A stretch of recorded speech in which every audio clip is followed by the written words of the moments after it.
So we have this 997 and currently rebuilding the convertible top cylinder rams. We're reinstalling everything right now. We're going to bleed it. We have rebuild units that we install in these. What we're going to do is we're going to lift this 997 up and kind of go over what we typically see. You'll have a better understanding what needs to be done. So let's lift it up, see what we see underneath. Here's what we're going to show immediately. We have no bump stops. This suspension completely is not doing its job. It's in pretty rough shape. We're even starting to have some cracks right here. This flaking from rust. Never been done.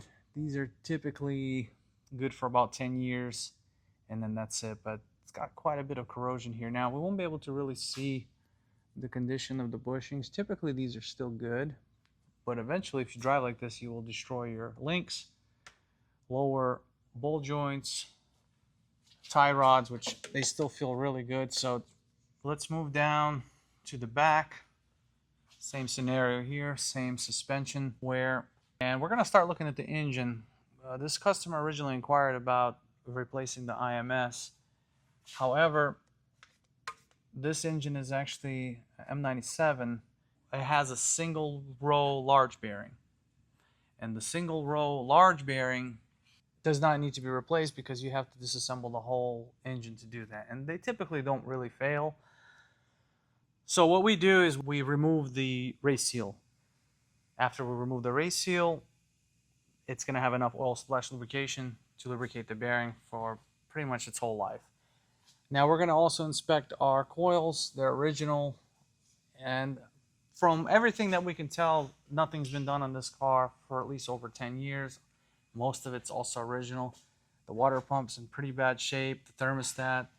All these components should be addressed and should be replaced, because if you don't do it, we did have a video that we posted on impeller failure, destroyed the whole engine from overheating. It cracked one of the cylinder heads. So the old components that are on this vehicle need to be addressed.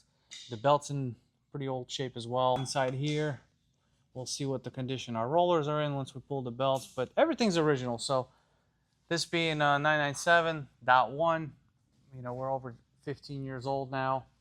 It does require a lot of work, but once you do the work, you're good to go. We also tested the clutch, and without even removing the gearbox, we know that the clutch is worn. It's got a very heavy pedal because the travel on the pressure plate increased, and now we have less clutch material, and the friction disc is pretty much worn to almost a max. And we know this just by how it feels, just from experience. This is what this car needs.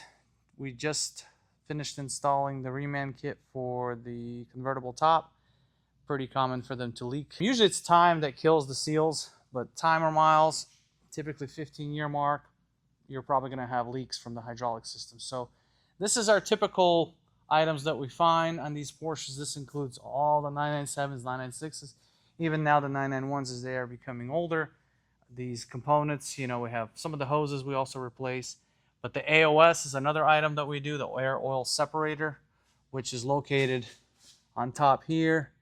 We inspected everything while we had everything out, and everything's original. So at this point, these components, they're so old, they're like a ticking time bomb. If they fail, the AOS can start to suck in a lot of oil in the intake, and it can hydrolock the engine and just damage the motor. So that's not good. Internal vacuum leaks are very catastrophic if they do end up sucking out all the oil into the intake and you have a hydrolock issue. So under the frunk here, the issue that we have a rat's nest. This is kind of what we see on these vehicles a lot. Some of them just sit for a long time, don't get driven. We're actually charging up the battery, and the convertible top is actually already fixed. We've already performed several cycles. Here's another one that we're going to do. But the rest of the components that we talked about need to be addressed just to avoid problems later on. There we have it. Still got to do a couple cycles so it fully bleeds. This is what we find on these models, and this is what needs to be done. Pretty common. So if you own one of these, you haven't done it, make sure you do it, because you definitely don't want to be putting the engine in one of these. They're quite expensive, and it's better to just service them. Thank you for watching. We'll see you next time.